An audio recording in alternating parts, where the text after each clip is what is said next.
സഫ മാനുവിൻ്റെ ഏറ്റവും പുതിയൊരു ഇൻ്റർവ്യൂ പുറത്തു വന്നിട്ടുണ്ട്. ഒരു പ്രമുഖ ചാനലിൽ ഏകദേശം അരമണിക്കൂറോളം നീണ്ടു നിൽക്കുന്ന ഇൻ്റർവ്യൂ ആണ്. പക്ഷെ അതിൽ ചില പ്രസക്ത ഭാഗങ്ങൾ മാത്രം നിങ്ങൾക്കൊന്ന് കേൾപ്പിച്ചു തരാം.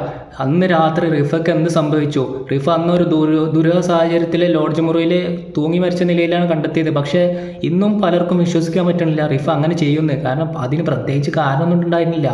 പെട്ടെന്ന് ഒരു സുപ്രഭാതത്തിലാണ്ട് ആത്മഹത്യ ചെയ്തിരിക്കുകയാണ്. പക്ഷേ സഫ ഇന്ന് പറഞ്ഞിട്ടുള്ള ഇൻ്റർവ്യൂസിൽ അതിൻ്റെ തെളിവുകൾ അടക്കം പറയുന്നുണ്ട്. അതിൻ്റെ പ്രസക്ത ഭാഗങ്ങൾ നിങ്ങൾ ഫസ്റ്റ് ഒന്ന് കേട്ടു വെക്കുക. അതിനു മുമ്പ് ചാനലൊന്ന് സബ്സ്ക്രൈബ് ചെയ്യട്ടോ. ആ നോട്ടിഫിക്കേഷൻ കൂടി ഒന്ന് എനേബിൾ ചെയ്ത് വെക്കുക. ഞങ്ങളോട് സഹകരിക്കണം. കാരണം അന്ന് രാത്രി സന്തോഷവതിയായ ഒരു റിഫ നേരത്തെ മൂന്നാറിലെ സംഭവങ്ങളൊക്കെ നിങ്ങൾ പറയുമ്പോൾ ആത്മഹത്യ ചെയ്യാത്ത ഒരാൾ, ആ സംഭവങ്ങളിൽ എനിക്ക് അഭിപ്രായം അതേയുണ്ട്. അങ്ങനെയുള്ള ഒരാൾ അന്ന് രാത്രി ആ 2 പോയിന്റ് അവിടെയുള്ളൂ. ഒന്ന് ജംഷാദ്, മറ്റൊന്ന് മെഹനാസ്. കയറി ചെല്ലുന്നു, ആ റൂമിനകത്തെത്തുന്നു. റിഫ റൂമിനകത്തെത്തിയിട്ട് സംസാരിക്കുന്നത് മെഹനാസിനോടാണ്. സോ നിങ്ങൾ നേരിട്ടതുപോലെയുള്ള ഒരു ക്രൂരമായ മർദ്ദനം അന്ന് രാത്രി റിഫ നേരിട്ടിട്ടുണ്ടാകുമെന്ന് നിങ്ങൾ കരുതുന്നുണ്ടോ? അല്ലെങ്കിൽ അതിനെക്കുറിച്ച് എന്തെങ്കിലും ധാരണയുണ്ടോ? എനിക്ക് തോന്നുന്നത് അത്ര ലേറ്റ് ആയിട്ട് വരുമ്പോ മാനിന് ഓൾറെഡി ഒരു പ്രഷർ ഉണ്ടാവും, സ്വാഭാവികം. ചിലപ്പോ ആ പ്രഷറിൽ അവളെ തല്ലിയിട്ടുണ്ടോ ഇല്ലയോ നടക്കാം എന്നാണ് എനിക്ക് പറയാൻ പറ്റുന്നത്. കാരണം ലേറ്റ് ആയി വന്നതിന് ലേറ്റായി വരുന്ന കാര്യം റിഫ അതെ. അപ്പൊ ഈ ലേറ്റ് ആയി വരുന്നത് ഇപ്പൊ സഫ മെഹനാസിനെ ലേറ്റ് ആയി വരുന്നു, ഞാൻ ഭക്ഷണം കഴിച്ചിട്ടേ വരൂ, എന്റെ അവള് പണിയെടുക്കാനല്ല. റിഫ എവിടെയെങ്കിലും ഈ പറഞ്ഞതുപോലെ പബ്ബിലോ അല്ലെങ്കിൽ ബാറിലോ പോയൊരു പെണ്ണല്ല. അവള് പോയിട്ടുള്ളത് ജോലി ചെയ്യാൻ പോയൊരു പെണ്ണാണ്. അവിടെ സ്ഥാപനത്തിൽ ഒരു കച്ചവടമൊക്കെ കിട്ടി അതിന്റെ ഒരു സെലിബ്രേഷൻ കഴിഞ്ഞ് വരുന്ന ഒരു പെൺകുട്ടി ഞാൻ ലേറ്റ് ആകുമെന്ന് നേരത്തെ മെഹനാസിനോട് അറിയിക്കാം. പിന്നെ ലേറ്റ് ആയി വന്നു എന്നതിന്റെ പേരിൽ എന്ത് പ്രശ്നം? അത് മാനിന്റെ ക്യാരക്ടർ സ്വിച്ച് ഇട്ട പോലെ മാറും. ആ ഒരു രീതിക്ക് ദേഷ്യം വന്നിട്ട് ചെയ്തതായിരിക്കാം. അതായത് മെഹനാസ് ഒരു സൈക്കോപാത്താന്നാണ് ഇപ്പോൾ സഫ പറഞ്ഞിട്ടുണ്ടായിരുന്നത്. അന്ന് റിഫനെ മർദ്ദിച്ചിട്ടുണ്ടെന്നും സഫ പറയുന്നത്. കാരണം സഫക്ക് അന്ന് എന്താണ് റിഫക്ക് കിട്ടിയിട്ടുണ്ടായിരുന്നത് അതേപോലുള്ള സംഭവങ്ങൾ സഫക്ക് ഇന്നും കിട്ടിക്കൊണ്ടിരിക്കുക. മെഹനാസിൻ്റെ അടുത്തുനിന്ന് ഗർഭിണിയായ അവസ്ഥയെ പോലും മർദ്ദനം കിട്ടുന്നുണ്ട് എന്നാണ് സഫ പറയുന്നത്. പല സമയത്ത് അടിക്കുന്നുണ്ട്, മർദ്ദിക്കുന്നുണ്ട്, അങ്ങനെ പല കാര്യങ്ങളും സഫ പറയുന്നുണ്ട്. അത് അതേപോലെ അന്നും റിഫക്ക് കിട്ടിയിട്ടുണ്ടാവും എന്നുള്ളൊരു ഊഹം സഫ ഈ ഇൻ്റർവ്യൂവിൽ പങ്കുവെക്കുന്നുണ്ട്. ഏതായാലും ബാക്കിയും കൂടി ഒന്ന് കേട്ടു നോക്കാം. പഠനക്കാട്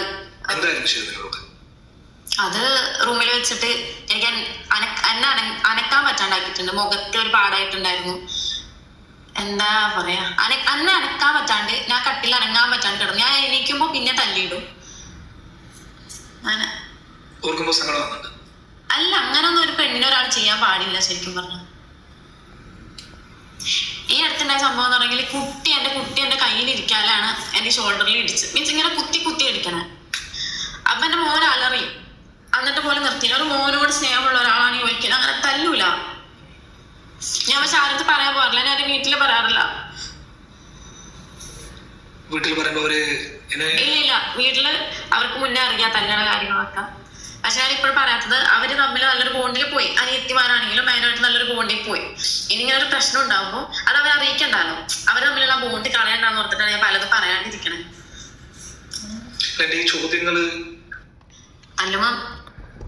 അതായത് മെഹനാസ് ക്രൂരമായിട്ട് സഫനെ അടിക്കുന്നുണ്ട് എന്നാണ് സഫ പറയുന്നത്. അതുകൊണ്ട് എത്രയും പെട്ടെന്ന് അവിടെ നിന്ന് ചാടിപ്പോകുന്നത് നന്നായി. ആൾക്കാർ പലരും പറഞ്ഞോട്ടെ ഒളിച്ചോടിയെന്നോ മറ്റേതോ മറിച്ചോ. പക്ഷേ ഇതേപോലുള്ളൊരു സൈക്കോപാത്തിൻ്റെ അടുത്ത് ജീവിക്കലായിരുന്നല്ല അവിടെ നിന്ന് ഇറങ്ങിപ്പോരുന്നുണ്ടല്ലേ.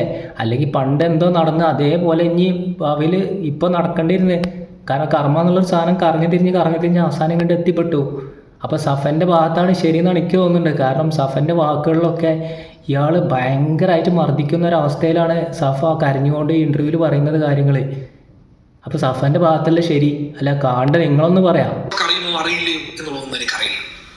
അന്ന് രാത്രി റിഫ ജോലി ചെയ്തിരുന്ന സ്ഥാപനത്തിൽ നിന്ന് കൃത്യമായി അവരോടൊപ്പം നല്ല ഹാപ്പിയായി ഭക്ഷണം കഴിച്ച് സന്തോഷവതിയായി മെഹനാസുള്ള മുറിക്കകത്തേക്ക് എത്തുന്നു. താഴെ നിന്ന് മെഹനാസിനെ കോണ്ടാക്ട് ചെയ്യുന്നു, മെഹനാസിനെ വിളിക്കുന്നു, റൂമിലേക്ക് കയറുന്ന റിഫ. അതുവരെ റിഫ സന്തോഷം. കുടിക്കാറുണ്ടോ വെച്ചാൽ കുടിക്കാറുണ്ട്. എന്റെ അടുത്ത് ഇടയ്ക്ക് ചോദിക്കും ടെൻഷൻ വരുമ്പോ. അപ്പൊ ഇടയ്ക്ക് ഞാൻ സമ്മതിക്കും, ഓക്കെ കുഴപ്പമില്ല എന്ന് ഞാൻ പറയാറുണ്ട്. പക്ഷെ എന്റെ അടുത്ത് ചോദിക്കാണ്ട് ചെയ്യുമ്പോഴാണ് എനിക്ക് ഇഷ്ടമല്ല. ചോദിക്കാതെ എങ്ങനെ ചെയ്യുന്നതാണ് അർത്ഥം? കുറെ കുടിക്കുമോ?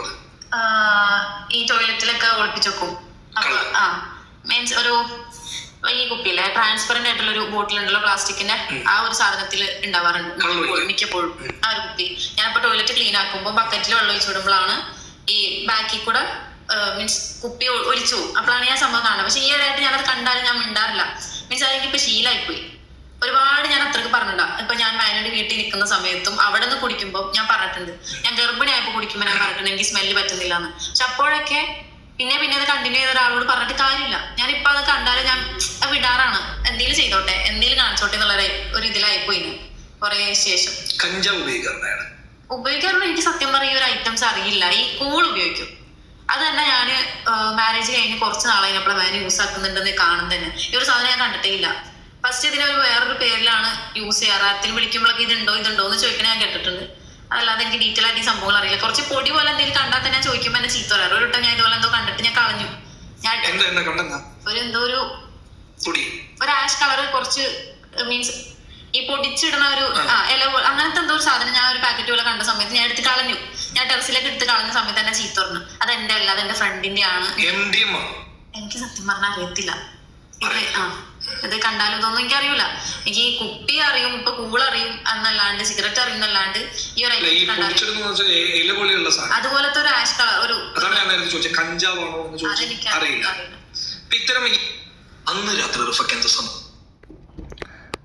അതായത് പറഞ്ഞു വരുന്നത് എന്താണെന്ന് വെച്ചാൽ മെഹനാസ് ഡ്രഗ്സിന് അടിമയാണ് എന്നാണ് സഫ പറയുന്നത്. ഇപ്പോൾ സഫ പറയുന്നില്ല, ബാത്റൂമിൽ വെച്ചിട്ട് കള്ളും കുപ്പി, അതായത് ബിയറാണ് എന്താ സംഭവം എന്നറിയില്ല, ഒരു ട്രാൻസ്പെറൻറ്റ് കുപ്പി അങ്ങനെ എന്തോ സാധനമുണ്ട്, അത് ബാത്റൂമിൽ ഒളിച്ചു വെക്കും. ബാത്റൂമിൽ നമ്മൾ ബാത്റൂമിൽ കഴുകുമല്ലോ, അപ്പോൾ വെള്ളം ഒന്നായിട്ട് ഒഴിക്കുമ്പോൾ അതിൻ്റെ ബക്കറ്റിൻ്റെ ഇടയിൽ കൂടെ അങ്ങനെ ഒലിച്ചു പോവുകയാണല്ലോ കുപ്പി. അതൊക്കെ പക്ഷെ അതിലും വലിയ സംഭവങ്ങൾ മെഹനാസ് ചെയ്യുന്നുണ്ടെന്നാണ് സഫ പറയുന്നത്. അതായത് ഇപ്പോൾ കൂള് എന്ന് പറഞ്ഞു കഴിഞ്ഞാൽ അറിയാത്തവരുണ്ടെങ്കിൽ ചുണ്ടിൻ്റെ അടിയിലൊക്കെ ഉള്ള സാധനമാണ്, ഹാൻഡ്സ് കൂള്, പിന്നെ അതേപോലെ തന്നെ മദ്യക്കുപ്പി, സിഗരറ്റ്, പിന്നെ വേറെ എന്തൊക്കെയോ ഉണ്ട്. അതൊക്കെ മെഹനാസ് ചെയ്യുന്നുണ്ടെന്ന് സഫ പറയുമ്പോൾ സഫ അവിടുന്ന് എത്രയും നേരത്തെ ഇറങ്ങിപ്പോകുന്നത് നന്നായിന്നേ ഞാൻ പറയുള്ളൂ. കാരണം എന്താ, റിഫക്ക് സംഭവിച്ച് ഇനിയും സംഭവിക്കാതെക്കട്ടെ, അത്രേ പറയാനുള്ളൂ. സഫൻ്റെ ഭാഗത്ത് തന്നെ ശരി. ഇൻ്റർവ്യൂസും കാര്യം ഒരുപാട് മിനിറ്റുകൾ നീണ്ട ഇൻ്റർവ്യൂ ആണ്. പബ്ലിക് കേരള എന്ന് പറഞ്ഞിട്ടുള്ള ചാനലിലാണ്. ഫുള്ളായിട്ട് കാണേണ്ടവർ അവിടെ പോയിട്ട് കാണാം. 1.5 മണിക്കൂറോളം. പക്ഷേ അതിൽ ചില പ്രസക്ത ഭാഗങ്ങളാണ് ഇപ്പോൾ നിങ്ങൾ കേട്ടിട്ടുള്ളത്. അതായത് മെഹനാസ് ഒരു സൈക്കോപാത്താണെന്നും മെഹനാസ് ഡ്രഗ്സിന് അടിമയാണെന്നാണ് സഫ പറയുന്നത്. ഞാൻ അതിൻ്റെ സത്യാസത്യത്തോണ്ടെന്ന് അറിയില്ല, മെഹനാസിൻ്റെ ഭാഗത്തുള്ള കാര്യങ്ങൾ നമ്മൾ കേട്ടിട്ടില്ല. പക്ഷേ കാര്യങ്ങളുടെ കിടപ്പുവശം വെച്ച് നോക്കുമ്പോൾ സഫ പറയുന്നത് സത്യമാണ്. ഇനി നിങ്ങൾക്ക് ലാസ്റ്റ് ഒറ്റ ഒരു ക്ലിപ്പും കൂടി കേൾപ്പിച്ചു തരാം. അതായത് റിഫ അന്ന് പറഞ്ഞ കുറേ വർഷങ്ങൾക്ക് മുമ്പുള്ള ഓഡിയോ ആണ്.